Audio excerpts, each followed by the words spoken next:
And then our last one to end it off, we got to talk North Carolina, Kentucky. It's just what we have to do. 75-63. North Carolina. There's just no excuses anymore. There's not. You're 1-5. You're 1-5. If you lose to Louisville, if you lose to them, the little brother, next Saturday, December 26th at 12 o'clock, if you lose, you are 1-6. 1-6 going into conference play. Let that be known. And you have to go 15-3 in SEC play by you have to basically not afford to lose to Tennessee twice. Tennessee, by the way, just beat a team by 54.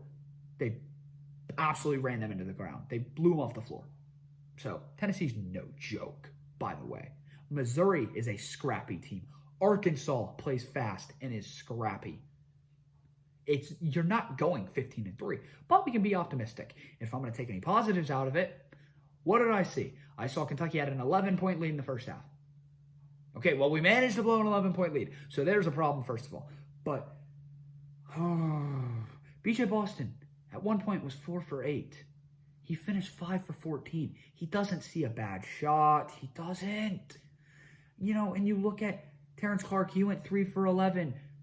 You can't have them do that. Isaiah Jackson and Olivier Sarr, your two guys down low in the post that you have to have big games, combined 1 for 2. And that's because Isaiah Jackson went 1 for 2. Olivier Sarr, the guy you run your offense through, who has to do everything, he didn't make a field goal the whole game. He fouled out. First of all, I will say this. The refereeing, nobody tunes in to watch you. Nobody tunes in to watch you. There was 55 fouls called in a 40-minute basketball game. 55. Lance Ware, Terrence Clark, Olivier Sarr, Isaiah Jackson.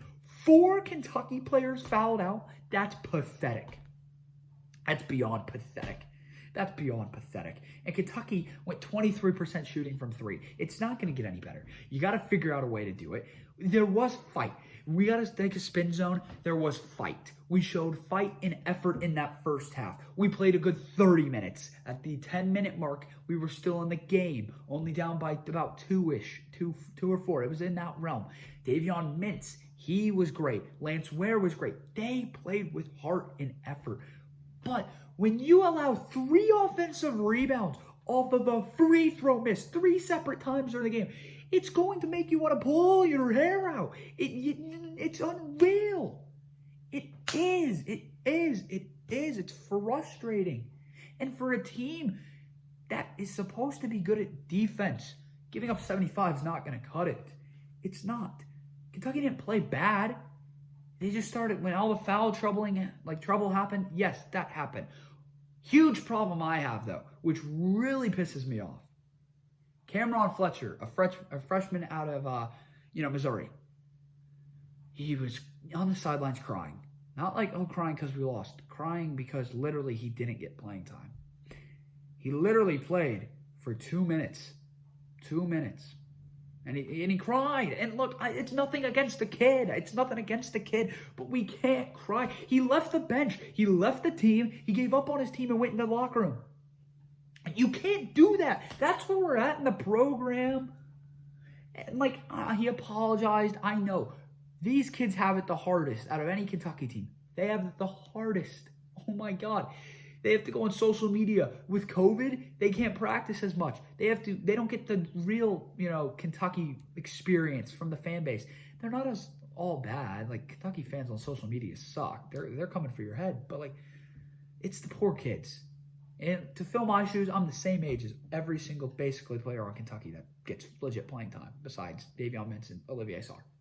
So I couldn't go what they go through, but you can't cry. And if you want playing time, commit somewhere else. You know that Kentucky's not for everybody at the end of the day.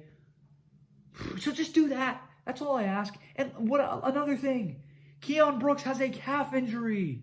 Why is he the one coming out to do our post-game press conference? He played 0 minutes. 0 minutes the whole game. What do you want him to answer? He didn't play. Now, I liked his quote, "Stick with us. We're going to be something special." Maybe we will. Maybe we will. We played 30 minutes of good basketball. We haven't played 40. And Aaron Harrison, if you remember, guys, back in 2014, what happened? he did this quote against South Carolina when South Carolina upset Kentucky. He goes, basically, we know what we can do. We're going to be special, and it's going to be a great story. That was the quote. Okay, kind of the same thing from Keon. Could it be? I mean, there's only been one team ever, by the way, guys, who started off 1-5 and went to the tournament, and that was Texas in about 1999, I believe. 98, 99. One of those years, they started 1-5 and went to the tournament. So, you got to rewrite your own history. And look, Keon Brooks, if I'm you, here you go, Keon. Here you go. When you come back, I'm not even joking, you have the chance to be the biggest player in Kentucky basketball history. I'm not even joking. That's a bold statement. There's so many good ones. But think about it. We're 1-5. And by the time you come back, early SEC play, we're probably going to be 1-6, maybe 1-7. Who knows? You have a chance to turn a team from an NIT team into a team with legitimate tournament hopes and a team that can make a run. Kentucky, I still do believe to this day, right now, December 21st, right now, that Kentucky has the most upside in college basketball, and they could make something happen. And I'm not being just that typical fan that says, oh, it's going to be okay. I'm harsh on them. I'm harsh. I'll be right up with them. They're not good, but they could be good. They just have to get to that point. And North Carolina on the other end, Garrison Brooks, he's ACC Player of the Year for a reason. Preseason Player of the Year. Guy's an absolute tank. North Carolina's really, really, really good, and they have a chance of winning the ACC this year. They really do. They're a special team. Roy Williams has a good team. Caleb Love is a great guard. He's a great guard. And the guard play really killed Kentucky late in the game. So overall, big win from North Carolina. They deserve it. They're going to move up in the rankings. They're a very special team that you can see make some noise in March. They have what it takes. They're a good shooting team. They play good defense. They have depth, and they rebound the ball like there's no tomorrow. They do. So, and they got a Hall of Fame coach in Roy Williams at the end of the day. So, all you can do is just hope if you're a Kentucky fan, but it's not looking that great, to say the least, at the end of the day. So, we shall see. But if you like this video,